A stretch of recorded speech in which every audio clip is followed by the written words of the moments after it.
네, 계속해서 전문가와 함께 가나와 월드컵 조별리그 2차전 분석을 해드리겠습니다. 16강 진출을 위해서 반드시 이겨야 하는 승부인데요. 벤토의 전략 전망해 보겠습니다. 박찬하 축구 해설가와 함께합니다. 어서 오세요. 안녕하세요. 어서 오십시오. 자, 아까 크리스 서트 축구 해설가 1대0으로 우리가 이길 것이다 이렇게 예측했는데요. 우리 해설가님은 어떻게 예상하세요? 맞았으면 좋겠습니다. 크리스 서튼이 예. 1라운드는 기가 막히게 적중률을 높였어요. 그런데 네. 2라운드에서 많이 틀리고 있습니다. 지금 결과 예측이 다 빗나가고 있는데 그렇습니까? 저는 제 별명이 고장난 시계거든요.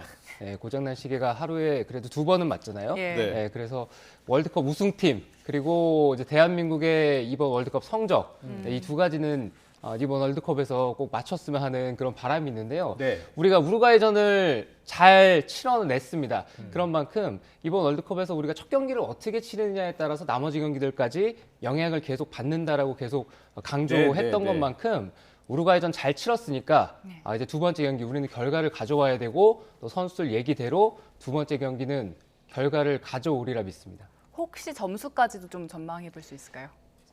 전반에 일찍 골이 터지면은 우리 대표팀이 의외로 경기를 쉽게 끌고 갈 수 있다는 생각이고요. 그리고 우리가 월드컵에서 단 한 번도 3골 이상을 한 경기에서 넣어주지 못했거든요. 그래서 전반에 이르게 득점이 나온다면은 매우 조심스럽습니다만 처음으로 월드컵에서 대량 득점을 할 수 있는 경기가 될 수도 있지 않을까. 희망도 한 반 섞여 있고요. 네. 전망도 한 50% 섞여 있습니다. 네. 알겠습니다. 가나와 우리나라 역대 전적은 어떻게 됩니까?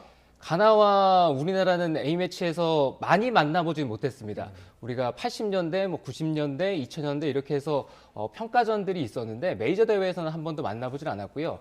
보시는 것처럼 우리가 가나와의 경기에서 진 경기도 있고 또 승리한 경기가 3번 정도 있습니다. 3번의 승리가 80년대, 90년대 그리고 2011년이거든요.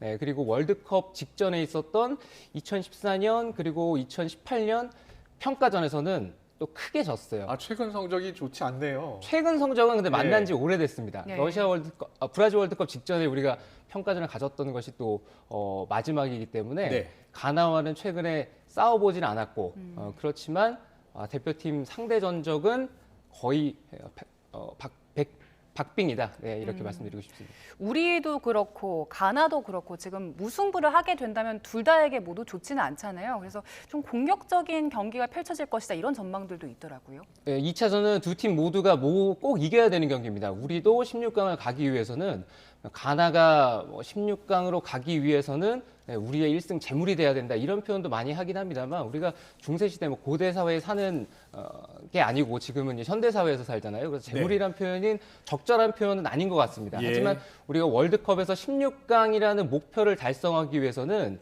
가나와의 경기는 꼭 이겨야 되는 경기입니다. 우리가 시험을 보더라도 시험의 난이도가 어렵더라도 그 시험에서 합격하기 위해서는 어느 정도 점수는 받아야 되는 거잖아요. 네. 가나와의 경기가 바로 그런 의미가 있다고 볼 수가 있고요.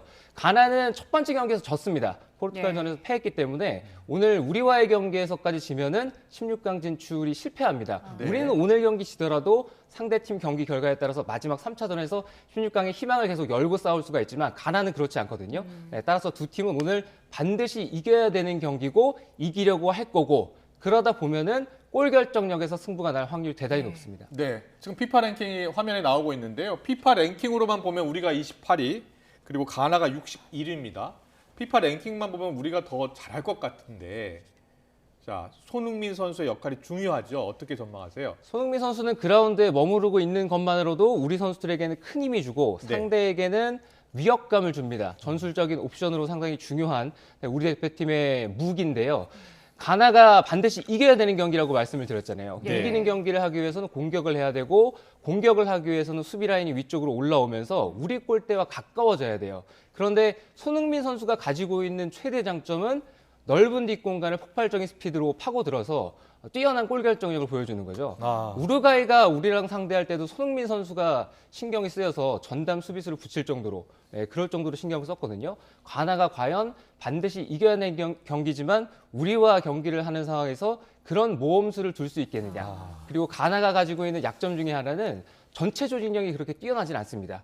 그리고 수비 역시도 새롭게 구성된 선수들로 조합을 맞추다 보니까 조직이 지난 포르투갈전에서도 그리 대단하다는 생각은 들지 않았거든요. 그래서 손흥민 선수가 있으면 가나는 분명히 신경이 쓰일 것이고 그런 부분에서 우리가 또 이점을 얻을 수 있는 경기다. 이렇게 보고 싶습니다. 그리고 이강인 선수도 주목이 되는데 우루과이전에서는 이제 교체 출격을 했는데 이번 경기 때는 어떻게 쓸까요? 아마 지난 경기와 유사한 흐름이 될 가능성이 크다고 생각합니다. 이강인 선수가 우리가 가지고 있는 좋은 옵션 중에 또 하나임에는 틀림이 없는데요. 우리가 경기를 이겨야 되는 상황이 오면은 이강인 선수의 출전 가능성이 커지고요. 만약에 우리가 경기를 크게 리드하고 있어서 뒤쪽에서 관리를 해야 된다. 이런 상황이라면은 어쩌면 이강인 선수는 오늘 모습을 보지 못할 수도 있습니다. 네, 그런데 이강인 선수의 모습이 경기장에서 보이지 않는다는 건 그만큼 또 우리가 경기가 잘 되고 있다고 생각을 해도 되거든요. 그러니까 예. 오늘 우리 선수들이 또 코칭 스태프이 경기를 어떻게 준비하느냐, 어떻게 풀고 가느냐에 따라서 출전 여부는 결정이 될 거니까 크게 걱정하지 않으셔도 되고요. 네. 어떤 결과가 나오건 우리에게는 좋은 결과만이 기다리고 있을 것이다. 이렇게 예상하고 싶네요. 알겠습니다. 걱정스러운 대목 두 가지 여쭤볼게요. 공격수 황희찬 선수 결장이 거의 확실시돼 보이고요. 최고의 수비수 김민재 선수는 부상인데 어떻게 전망하세요? 김민재 선수가 우루과이전 때 좋은 활약을 했습니다. 김민재 선수가 몸 상태가 안 좋아지고 나서 우리가 경기 운영을 했던 걸 돌아보면 우리는 그전만큼 우루과이를 상대로 밀어붙이질 못했어요. 그런 만큼 현재 우리 대표팀 전력에서 김민재 선수가 가지고 있는 힘은 어느 선수로 대체할 수 없다고 볼 수가 있습니다. 예. 2승으로 해서 다른 선수들이 받게 되는 심리적 안정감도 있고요. 그렇군요. 김민재 선수가 스스로 뒤쪽을 커버해야 되는 범위도 상당히 넓고 수비와 공격을 오가면서 김민재 선수가 중앙 수비입니다만 여러 가지 역할을 또 해야 되거든요. 김민재 선수가 계속 회복에 전념하면서 출전을 준비하고 있다고 하는데 예. 현 상황으로 봤을 때는 오늘 출전한 가능성이 높다고 생각해요. 예. 알겠습니다. 우리 팀 선수들 살펴봤고 지금 상대팀 전력 보면 공격 핵심 아이유 있잖아요. 지금 가나 손흥민이라고도 불리는데 이 선수가 얼마나 위협적입니까? 안드레 아이유 선수는 카타르 알사드라는 팀에서 뛰고 있습니다. 네. 이 선수가 가나 대표팀 선수 가운데 A매치를 가장 많이 뛰었고요. 100경기 넘게 111경기인가 뛰었을 거예요. 그리고 포르투갈과의 경기에서도 득점도 했고 그리고 월드컵에 이번은 세 번째 출전입니다. 그럴 정도로 다른 선수들보다는 대표팀에 대한 애착심이라고 해야 되나? 네, 그런 게 훨씬 더 강한 선수예요. 예. 그래서 가나 현 대표팀을 봤을 때는 대회 직전에 갑작스럽게 가나를 선택하면서 가나 대표팀에 합류한 선수들도 네. 있고 이중 국적 혹은 다른 나라에서 어린 시절을 보내다가 나중에 가나 대표팀에 들어온 선수도 많거든요. 그런 선수를 한데 모아서 정신적 지주 역할을 하고 있는 게 또 아이유 선수라고 할 수가 있습니다.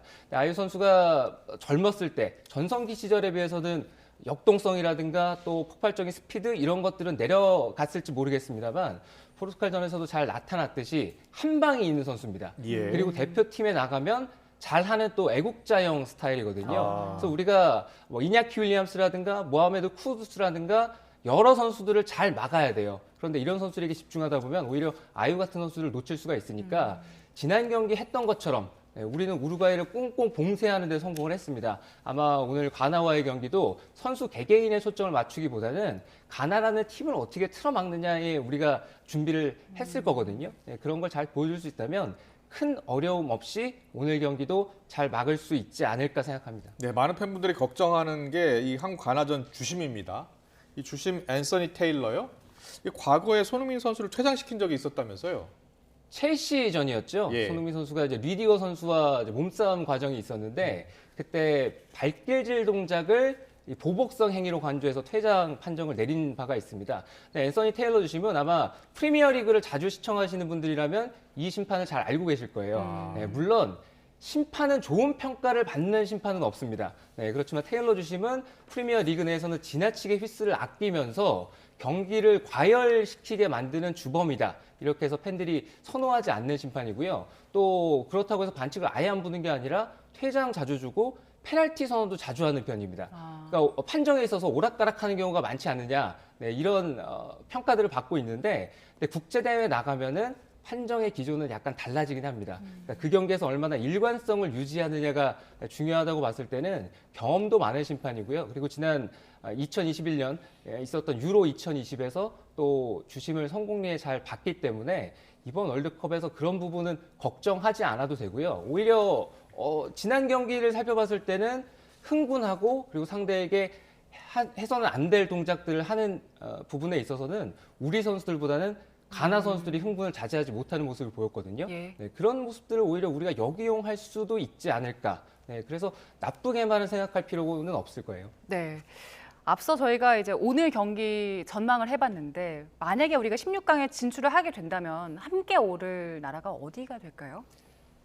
우리가 경기를 하고 나서 이제 포르투갈과 우루과이가 경기를 하게 되는데 예. 네.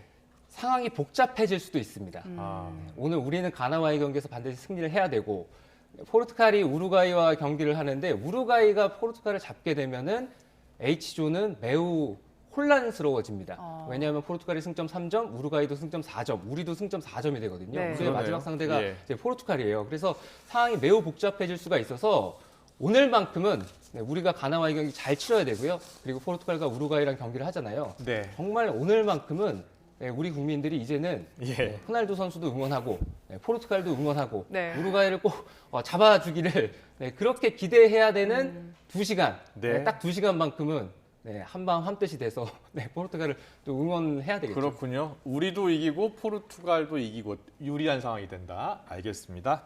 오늘 밤 있을 가나전 전망해봤습니다. 박찬아 축구 해설가와 함께했습니다. 잘 들었습니다.